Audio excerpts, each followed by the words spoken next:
Bonjour à tous et bienvenue sur ce podcast de la semaine 38 de l'année 2022. Je m'appelle Johan Griffin et je suis le créateur de la méthode Départ et de agi-maintenant.com. Ma passion pour le développement personnel m'a permis de faire de nombreuses découvertes pour comprendre comment me construire en tant qu'homme et je tiens à partager ça avec vous dans ce podcast. Je mets mon savoir en pratique depuis 2012 et je le partage avec vous dans ce podcast pour vous permettre justement d'éviter les erreurs dans lesquelles je me suis retrouvé ou alors d'aider d'autres personnes de votre entourage à éviter ces mêmes erreurs. Je vous souhaite la bienvenue et j'espère que ce travail vous sera bénéfique. Aujourd'hui, le sujet que je veux aborder, en tout cas pour la semaine 38, c'est le suivant. Comment se libérer des dépendances affectives et des addictions ?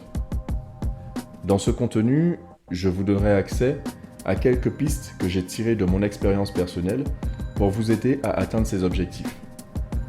Il faut savoir que j'ai eu un vécu avec les addictions et avec la dépendance affective. Durant une grande partie de ma vie, j'ai eu à jongler entre les addictions, la dépendance affective et en réussissant à m'en sortir, j'ai réussi donc à faire un point qui m'a permis de comprendre comment est-ce que je m'en suis sorti, quel chemin je peux proposer aux autres de suivre pour s'en sortir. Il y a une chronologie dans ma vie avec les addictions. J'ai eu affaire à mes addictions entre 2002 et 2022, ce qui a duré 20 ans au total. Et arrivé en 2022, en ayant compris la méthodologie que j'avais mise en place sur les différentes années, avec les différentes addictions que j'avais quittées jusque-là, en comprenant tout ça, je me suis rendu compte que j'avais compris qu'il y a un lien profond entre la dépendance affective et les addictions. Pour commencer, ma première addiction a été celle à l'herbe. J'ai été donc addict à l'herbe entre 2002 et 2022. Ça a été la plus longue. Donc l'addiction dont je n'arrivais pas à me sortir, puisque je n'avais pas compris le lien qu'il y avait entre l'addiction et la dépendance affective que j'avais à cette même addiction. Suite à ça, j'ai eu donc une dépendance à la cigarette qui a duré 2 fois moins longtemps, donc de 2003 à 2013.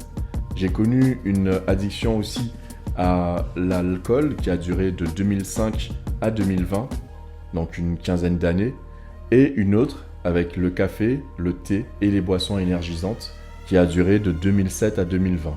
Les boissons énergisantes, c'était plus sur les 2 dernières années, voire même sur la toute dernière année. Pour bien comprendre mon parcours, il faut aussi comprendre que je me suis sorti seul de mes addictions, en comprenant justement le lien qu'il y avait entre la gestion émotionnelle et les dites addictions. Et plus on arrive à gérer ses émotions, moins on est susceptible d'avoir des soucis d'addiction. Et d'ailleurs, les addictions auxquelles on peut faire face dans notre quotidien sont des béquilles mentales pour nous aider à nous sentir mieux émotionnellement. Et c'est une des choses que j'ai réussi à mettre en évidence dans mon parcours et qui me permet de dire aujourd'hui que la dépendance affective et la dépendance addictive sont la même dépendance. Il faut simplement comprendre comment ça s'articule pour réussir à s'en sortir et à créer la vie qu'on désire. À chaque fois que j'ai tiré moi-même un trait sur une addiction, j'ai constaté que quelque chose s'était passé en moi. Premièrement, j'étais devenu plus fort pour gérer mes émotions. Ensuite, j'étais devenu plus puissant en moi et j'avais appris comment résister à une faiblesse émotionnelle apprise. Par exemple, comment résister à une rupture sentimentale, comment résister à la perte d'un emploi ou alors au rejet d'un ami. Et ce n'est qu'en 2021 que j'ai fini par comprendre le lien qu'il y avait entre les émotions et la dépendance affective, mais le lien qu'elles avaient avec les addictions. Alors que j'avais rechuté suite à une déception sentimentale dans une de mes addictions et la plus longue qui était le cannabis. Et quand je suis retombé dans le cannabis alors que ça faisait déjà quasiment 6 mois que j'avais arrêté ce dernier, je me suis rendu compte que 2 moments émotionnels de ma vie étaient en train de s'entrecroiser et il s'agissait d'une rupture sentimentale plus la perte momentanée d'un être aimé. Quand j'ai compris le lien, j'ai cherché à me fortifier émotionnellement pendant plus d'1 an et c'est en utilisant une émotion que je me suis tiré de cette situation, de cette addiction.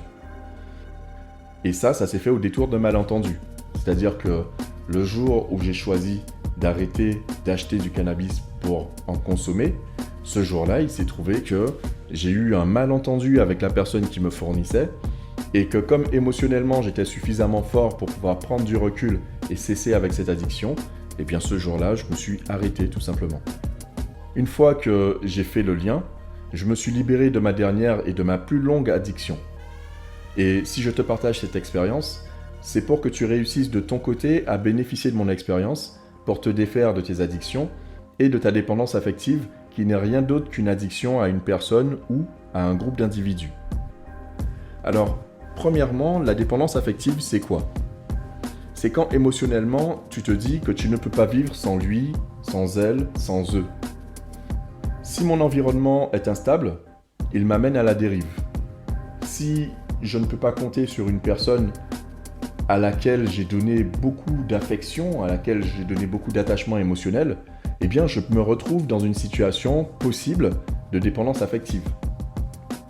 Si la même chose se présente pour un groupe, par exemple un groupe de collègues, un groupe d'amis, je peux me retrouver dans une situation de dépendance affective et connaître des hauts et des bas émotionnels qui me mettront dans une situation de dépendance renforcée.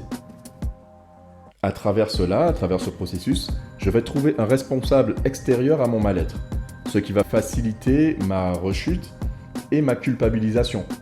Ça va me permettre de me déculpabiliser, mais ça va me permettre de culpabiliser l'autre. Et plus je suis dans l'intensité émotionnelle à culpabiliser l'autre, plus je me rends compte que je suis dans une dépendance affective qui grandit avec le temps. Donc, à partir de ce moment-là, je peux aussi retourner vers un penchant qui me permet d'exprimer ma détresse à travers l'auto-sabotage. De même, les addictions fonctionnent sur le même schéma. Émotionnellement, quand on a une addiction, on ne peut pas vivre sans l'objet, par exemple un téléphone portable, sans la substance, par exemple l'alcool, sans le produit. Dès que j'ai une perturbation émotionnelle, j'ai recours à ma béquille psychologique, donc à mes drogues favorites. L'alcool, la cigarette, la weed, etc. L'addiction, c'est se comporter face à quelque chose de non essentiel, comme si cette chose était devenue vitale dans ton quotidien. C'est-à-dire que, bien sûr, nous avons besoin de nourriture pour vivre. Mais si au final, tu as besoin, en plus de ta nourriture, de manger un pot de glace tous les jours, tu es addict à la glace. Si, en plus d'avoir mangé ton pot de glace, tu as en plus besoin d'un pot de wings à manger, tu es addict à tes wings. En sachant que si on parle dans le cas de la nourriture que de la nourriture strictement, on a besoin que d'un certain nombre de nourritures de qualité pour pouvoir survivre tous les jours. Tout ce qui vient en surplus et de manière régulière et constante devient une addiction. Donc tu peux te poser des questions. Est-ce que j'ai des addictions dans mon entourage ? Est-ce qu'il y a des produits, des substances auxquelles je suis addict ? Et la vraie question que j'aimerais te poser, c'est sans quoi est-ce que tu ne peux pas vivre réellement ? C'est-à-dire tout ce qui est superflu et pourquoi tu te dis non, je peux pas vivre sans ça, eh bien il y a un problème. Par exemple, on a besoin de boire pour vivre, mais de l'eau. Ce qui veut dire que quand tu te mets à boire à outrance des boissons gazéifiées ou alors de l'alcool, il y a un souci. Il y a un souci d'addiction. Et tu devrais te poser la question, est-ce que c'est vraiment indispensable pour que je vive ? Et en tombant dans les addictions, on tombe dans de nouveaux conforts. C'est-à-dire que l'addiction te permet de te sentir confortable avec cette dernière. Et une fois que tu es confortable dans cette addiction, bien sûr que tu auras contracté en cherchant par exemple à tuer l'ennui ou alors en fréquentant des personnes qui sont arrivées dans ton cercle social. Une fois que tu auras contracté cette addiction, tu te rendras compte qu'il est vraiment indispensable pour toi de pouvoir nourrir cette dite addiction. Il est aussi confortable de donner les responsabilités de sa vie à une personne qui en vient parfois à jouer le rôle de parent pour nous, dans notre quotidien. Et c'est ça qu'on appelle la dépendance affective. Quand tu te cherches une deuxième maman, un deuxième papa, une personne qui porte la responsabilité de tes émotions, que tu le veuilles ou que cette personne ait trouvé le moyen de te manipuler pour y arriver, et bien là tu te retrouves dans une situation de dépendance affective. Les deux attitudes que je t'ai présentées prennent souvent naissance dans un rapport disproportionné entre une attente non satisfaite durant l'enfance et un désir de combler un manque qu'on ne s'explique pas à l'âge adulte. Mais alors quel est le lien entre les deux ? Plus on se rend compte qu'on a du mal à vivre sans quelque chose ou sans une relation, plus on doit être conscient de sa dépendance à cette chose ou à cette relation. Ce sont des marqueurs de déséquilibre émotionnel. Ça veut dire que quand tu te rends compte que tu ne peux pas vivre sans tel ou tel ami, sans telle ou telle substance, alors qu'en fait, le minimum requis pour ta survie a été fait, c'est qu'il y a lieu de dépendance. Et il faut comprendre que nombreux sont ceux qui essaient des produits addictifs durant leur jeunesse, puis qui s'en défont aussi rapidement que leur cercle social évolue. Par exemple, tu peux avoir un boulot, de nouvelles amitiés, une situation sociale et amoureuse qui change, etc. Et à partir du moment où tout ça se calibre autrement autour de l'individu, on se rend compte que l'individu a tendance à changer d'habitude et à aller vers d'autres habitudes, à quitter ses addictions. Cependant, nombreux sont ceux qui tombent dans le piège de l'addiction ou de la dépendance affective et qui y restent. Ils ne comprennent pas le lien qui existe entre l'addiction et le manque d'affection ressenti. D'ailleurs, dépendance affective et addiction ne sont liées qu'à des manques. C'est parce qu'il te manque quelque chose que tu restes dans ces situations de vie. Les addictions, comme la dépendance affective, ont pour faux avantage de nous aider à nous sentir en enfance. C'est un système que le cerveau met en place pour nous aider à nous sentir protégés, que ce soit derrière une addiction ou derrière une dépendance affective. Et cela provoque une sensation qui nous éloigne de notre responsabilité et de notre devoir de gérer le monde, puisqu'on le trouve éventuellement froid, distant, injuste, cruel, et j'en passe. Alors nos addictions deviennent, pour bien comprendre, des prothèses de renfort. Ça devient des prothèses de renfort aux agressions externes. Et ça nous empêche d'évoluer dans la direction qui nous aide justement à grandir émotionnellement, spirituellement, mentalement, intellectuellement. Dans la suite de ce podcast, je veux te donner quelques exercices simples, quelques pistes qui t'aideront, je l'espère, à te défaire de tes dépendances, mais aussi de tes addictions, donc dépendance affective et addiction. Premièrement, il va falloir que tu développes ta maturité émotionnelle. Pour ça, en 3 points, je te propose, premièrement, d'apprendre à rester seul durant des périodes prolongées. C'est un exercice qui serait excellent pour les célibataires. Si récemment tu te retrouves dans une période de célibat, qu'elle soit volontaire ou involontaire, apprends à accepter cette solitude et à rester seul. Alors, rester seul, ça ne veut pas dire rester sans rien faire, puisque nous avons tous nos aptitudes et nos capacités.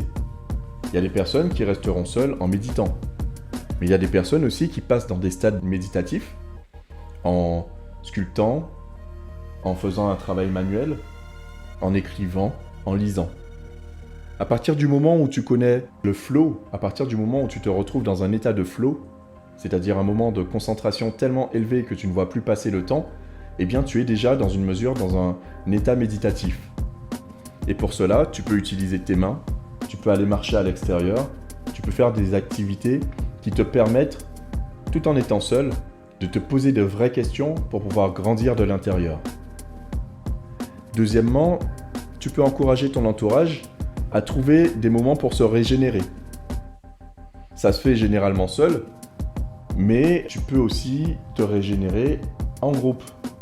Dans des groupes où par exemple on ferait des retraites du style des retraites religieuses. Des groupes où chacun est dans son coin, mais où on bénéficie de l'aura globale, de l'aura de groupe, pour devenir meilleur et s'améliorer ensemble. Ensuite, en 3e lieu, pour développer ta maturité émotionnelle, tu peux apprendre à vivre sans. Vivre sans, ça veut dire quoi ? C'est que de temps à autre, il est sage de ne pas accéder précisément à ce qu'on pourrait obtenir en un claquement de doigts et de voir combien de temps est-ce qu'on peut vivre sans le confort émotionnel qu'on aurait ressenti en se satisfaisant. Pour ça, tu peux utiliser le jeûne. C'est un excellent exercice pour comprendre à quel point est-ce que tu es en mesure de te passer de certaines choses. Ça peut être jeûne au niveau de la nourriture, de l'eau, mais ça peut être aussi un jeûne numérique. Tu peux déposer ton téléphone 3 jours dans une boîte et voir comment ça se passe. Comment est-ce que tu vis 3 jours sans accéder à tes appareils. Le jeûne est un excellent moyen de se découvrir puisqu'il te permet de comprendre jusqu'où tu peux aller ou alors jusqu'où tu peux repousser tes limites. Et il t'aide surtout à comprendre précisément de quoi est-ce que tu as envie.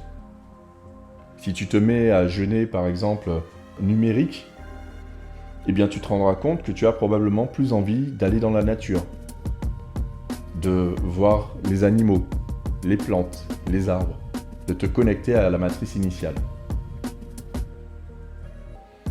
Et ça, en le faisant, en suivant ces exercices, d'ailleurs c'est pour ça que je te les donne, j'ai appris à me connecter à la maîtrise de mes désirs. J'ai appris à comprendre ce qui comptait le plus pour moi. Et pourquoi est-ce que ces exercices me permettaient de grandir? C'est un travail intérieur et ce que je peux te recommander, c'est de toujours avoir soit un cahier pour prendre des notes, au moment où ton cerveau sera suffisamment libre pour te reconnecter à la source, ou alors un dictaphone, un appareil te permettant de t'enregistrer et de garder sous la main de manière régulière toutes les notes vocales que tu auras prises au fil de ton travail de découverte personnelle. Deuxièmement, tu peux aussi apprendre à te connaître en profondeur. Pour être conscient des émotions et des circonstances qui nous mettent dans nos états de dépendance affective, il faut apprendre à se connaître. Pour ça, je te disais tout à l'heure que rester seul est un excellent moyen. Avoir aussi des relations sociales saines est aussi un excellent moyen. Tu peux t'accorder du temps pour changer d'habitude. Constater que tu as une dépendance est un premier pas. C'est un tout premier pas. Mais si tu as une dépendance depuis 10 ans et que tu ne t'en es rendu compte que depuis 5 ans, et qu'aujourd'hui tu comprends qu'il y a un lien entre cette dépendance, cette addiction et ta dépendance affective, donc la gestion de tes émotions, eh bien il se peut qu'il te faille encore quelques mois, quelques années ou alors même une décennie pour pouvoir t'en sortir. Mais ce qu'il faut avant tout, c'est partir gagnant. Être certain que tu réussiras à atteindre ton objectif. Ça c'est sûr. Donc, accorde-toi du temps pour changer d'habitude. Arrive justement à t'en défaire en constatant le chemin que tu as fait pour y arriver. Quand tu comprendras le chemin que tu as fait pour arriver à ta dépendance, tu pourras de fait comprendre le chemin que tu peux faire pour pouvoir sortir de cette dépendance ou de cette addiction. J'ai évoqué le sujet et dans un grand 3, je dirais, il va falloir que tu apprennes à sélectionner ton cercle de proches. Quand on parle de cercle de proches, on peut penser à nos parents, à notre famille. Mais nos parents, notre famille ne sont pas toujours les personnes qui nous aideront à nous en sortir. En effet, leurs comportements sont parfois ceux qui nous ont poussés vers nos addictions ou vers notre dépendance affective. Si tu as une mère qui s'est très peu occupée de toi, tu auras tendance à chercher ce même amour maternel chez les femmes. Mais si tu partages tes peines amoureuses avec ta mère qui ne t'a pas donné d'amour, dans quelle mesure elle peut t'aider à trouver de l'amour chez les femmes? C'est pas la personne indiquée. Tu peux avoir ce même souci avec ton père. Si tu te rends compte que tu as des situations conflictuelles avec tes amis masculins, notamment, comment est-ce que tu peux demander à ton père des conseils sur l'évolution de ton amitié avec les hommes, étant donné que vous avez eu une relation conflictuelle entre vous? Donc ça serait la personne la moins indiquée pour ça. Ce que tu pourrais faire, c'est trouver des personnes qui, ayant cet équilibre, t'enseignent l'équilibre, soit en te disant comment elles font, ou soit en te permettant de les observer. Les personnes qui cessent leurs addictions se font souvent entourer de personnes dans la même optique. Elles peuvent également vivre un changement d'environnement en rentrant en religion, en changeant d'emploi, en rencontrant un partenaire amoureux, en interagissant avec de nouveaux groupes d'amis, etc. Et c'est en ça qu'il faut comprendre que comme une rencontre peut changer une vie, changer et renouveler ton cercle de relations peut être la solution qui te permettra de te libérer de ta dépendance affective ou de tes addictions. Plus on s'entoure de personnes lucides sur le pouvoir de la sobriété, plus on affirme son indépendance aux conditions extérieures. Quand je parle de sobriété, ça peut être la frugalité, mais ça peut ne pas l'être. Ça peut être le minimalisme, mais ça peut ne pas l'être. La sobriété, c'est cette lucidité qu'on a à voir le monde tel qu'il est. Brut, dur, difficile, d'accord, mais rempli de promesses. Il faut savoir qu'on peut retomber dans une dépendance affective en retrouvant des personnes avec qui on avait une habitude de dépendance dans le passé. Je prends un exemple personnel. Il m'est arrivé de retomber dans des addictions parce que j'ai retrouvé des amis avec qui j'avais l'habitude de prendre une bière. Et bien après 6 mois d'abstinence, je reprends une bière avec cet ami. Et boum, je me retrouve encore à boire de l'alcool pour quelques mois, voire quelques années. C'est une des raisons pour lesquelles il vaut mieux rester loin des personnes desquelles on s'est éloigné pour de bonnes raisons. Si tu as une personne avec qui tu as l'habitude de te fâcher, d'atteindre des pics émotionnels, des pics d'insatisfaction, il vaut mieux alors que tu te tiennes loin de cette personne si vous n'avez pas appris à accorder vos violons. Dans un grand 4, je dirais que tu peux apprendre à te conquérir de nouveau. Apprendre à éduquer son corps, c'est super important. Se conquérir de nouveau, pourquoi ? Parce que quand je dis apprendre à éduquer son corps, c'est par exemple accéder à la culture physique. Aujourd'hui, on a tous plus ou moins accès à des salles où on peut aller s'entraîner régulièrement. Et tu te rendras compte qu'en commençant par un entraînement faible et en accroissant progressivement sur les mois, voire les années, ton entraînement, tu auras la faculté, tu vas développer la faculté de t'auto-dégoûter de tout ce qui est mauvais pour ton corps. Et ce n'est moi-même qu'en me mettant à la culture de mon corps, qu'en travaillant sur la beauté de mon corps, son harmonie, sur la rapidité et les réflexes, que je me suis rendu compte que j'étais gagnant en fait, dans le fait de travailler sur moi, en profondeur. Tu peux, grâce à cette prise de conscience, changer tes habitudes alimentaires. Et tu te rendras compte qu'en changeant tes habitudes alimentaires, tes habitudes de pensée également changeront. Tu peux chercher à acquérir des habitudes vertueuses en renforçant ton mental. Pour cela, il y a des millions de livres en ligne qui te permettront de comprendre des choses sur lesquelles tu as envie de pencher ton attention depuis des années, voire des décennies. Tu peux découvrir le monde à travers la lecture, mais aussi à travers les voyages. Et cette nouvelle conquête du monde te permettra aussi de te conquérir toi-même. Si tu as toujours eu peur de voyager, mais que ça fait partie de tes rêves les plus profonds, fais un voyage à 50 km de chez toi, puis un autre à 200 km, et un autre en dépassant le millier de kilomètres. Et tu te rendras compte progressivement que tout ce travail intérieur te permettra d'aller sur un travail de transformation auquel tu n'aurais jamais pensé avant. Je peux t'en parler puisque je l'ai personnellement vécu. Cinquièmement, je te propose de transmuter tes anciennes manies en habitudes vertueuses. Plutôt que de détruire, choisis de créer. Choisis de créer et je te dirais même choisis entre l'auto-sabotage et l'auto-édification. Le choix t'appartient. C'est soit tu t'auto-sabotes et tu t'auto-détruis, soit tu t'auto-édifies et tu t'auto-construis. Il faut savoir que, alors il y a une citation que j'aime énormément, un arbre qui tombe fait plus de bruit qu'une forêt qui pousse. C'est un proverbe africain. Et cette métaphore permet bien de comprendre qu'en fait, il sera relativement plus compliqué de développer quelque chose dans ta vie que de détruire toute ta vie. Ça fera beaucoup plus de bruit de te voir te détruire que de te voir te construire.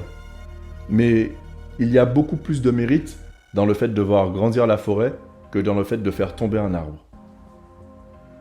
Alors je t'encourage à faire grandir et croître ta forêt intérieure, à développer tes compétences, développer tes aptitudes, développer tes dons, afin de te permettre un jour de regarder derrière et te dire « Waouh, j'ai quitté mes addictions, j'ai quitté ma dépendance affective et j'ai transmuté tout ça dans la vie que je désirais depuis le temps. » Tu peux utiliser tes moments de détresse émotionnelle pour exprimer sainement ta créativité.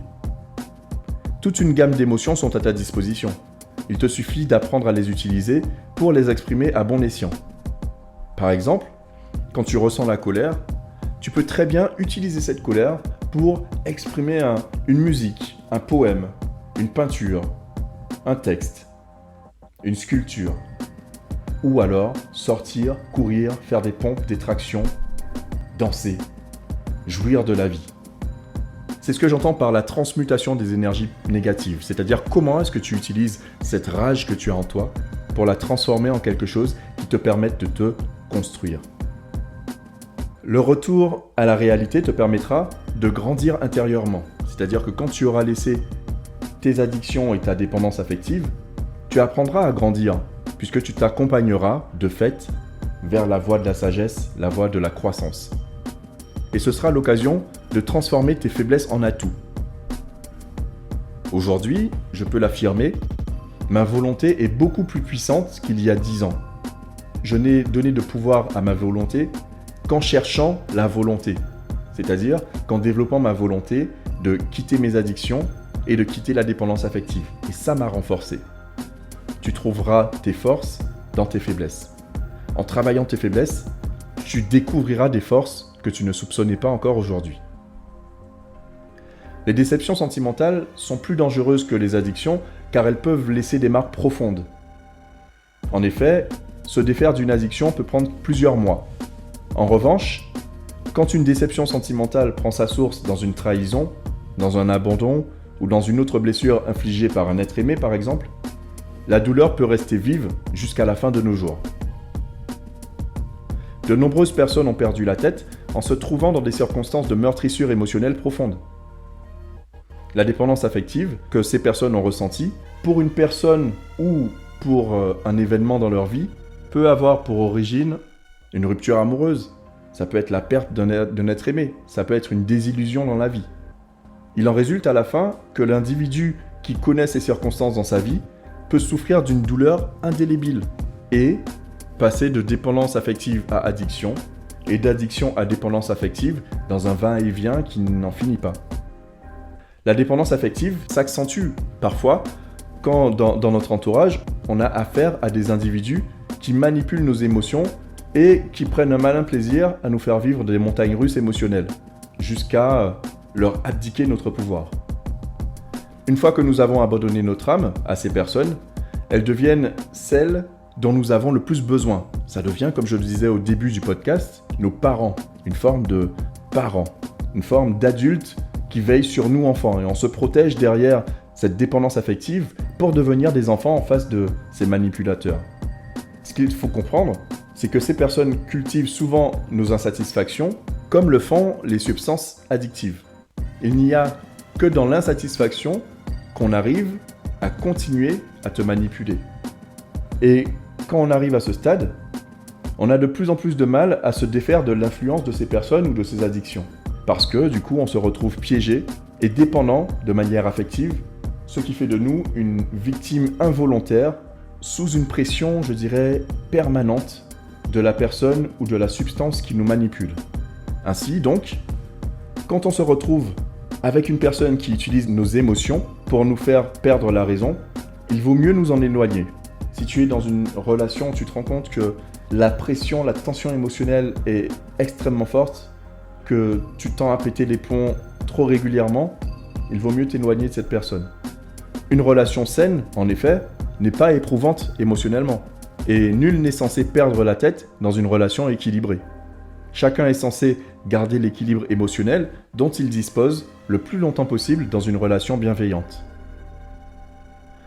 En reconnaissant que tu développes une dépendance affective pour un individu ou pour un groupe de personnes, tu peux choisir durant des périodes d'isolement de t'en garder loin, de rester loin de ces personnes. Il peut s'agir d'un frère, d'une sœur, d'un parent, un papa, une maman, un cousin, une tante.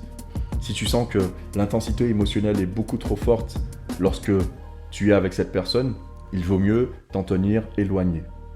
La relation de dépendance affective te laisse peu de choix.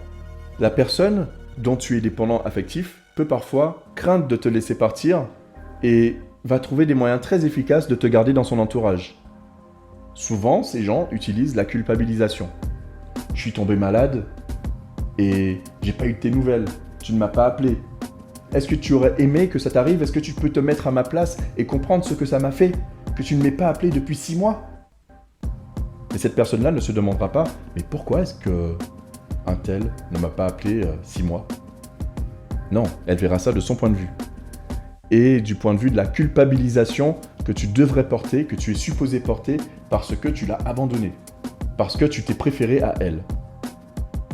Une fois qu'une personne te fait culpabiliser d'avoir pris tes distances avec elle, soit elle est dépendante de toi, soit ta dépendance à elle lui manque. Alors je t'encourage à regarder et à observer autour de toi si les personnes sont dépendantes de toi ou si tu es plutôt dépendante de ces personnes. Le meilleur moyen de te libérer d'une situation de dépendance ou d'addiction, c'est de te rendre compte que tu as une situation de déperdition énergétique. Si tu sens qu'il y a un moment où tu perds de l'énergie dans cette relation, c'est qu'il faut se poser une question. Est-ce que c'est moi le vampire énergétique ou alors est-ce que je me fais vampiriser énergétiquement? Il faut que tu choisisses de garder ton énergie. Il peut s'agir de ton temps, de ton argent, de tes émotions, de ta santé, mais garde ça surtout pour toi. Prends tes distances avec la situation qui te met intérieurement en PLS, qui te met sur le côté en position latérale de sécurité. Crois que tu peux vivre sans la substance ou sans la personne dont tu es dépendant aujourd'hui. Expérimente des comportements, des attitudes, des lieux qui te sortiront des schémas, qui te maintiennent dans tes anciens réflexes. La dépendance et les addictions peuvent arriver à tout moment de la vie, mais prennent racine surtout quand on est faible. Ça veut dire que quand une personne est forte, elle n'est pas dépendante. Elle ne connaît pas de dépendance affective ni d'addiction. Il n'y a que la faiblesse qui nous jette dans ces états. Ainsi donc, un des moyens les plus efficaces de s'en défaire est de travailler sur sa puissance intérieure, sur le développement de sa puissance intérieure. Et pour ce faire, un travail conséquent sur le développement de son mental est nécessaire. Faire des essais, prendre ses distances progressivement grâce à des tests de plus en plus longs est nécessaire.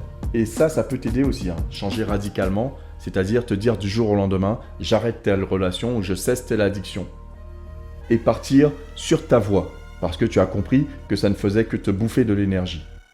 Changer de logement peut aider, changer de travail, de fréquentation, de loisirs peuvent t'aider et peuvent aider les personnes les plus paumées à trouver une orientation salvatrice pour leur quotidien.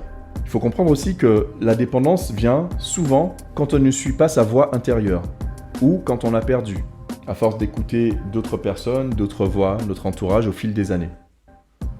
On peut aller vers une dépendance affective ou une dépendance addictive parce qu'on ne suit pas sa voix intérieure, parce qu'on s'est perdu en chemin. Il est alors plus sage de comprendre comment on doit faire confiance et pourquoi faire confiance à sa guidance intérieure pour comprendre comment se sortir au cas par cas de ces dépendances affectives. Ce qui est certain, c'est que ce travail permet à ceux qui l'entreprennent de mieux se comprendre et de mieux se connaître. Il est utile car il nous permet de savoir quand nous sommes affaiblis et quand nous sommes le plus forts.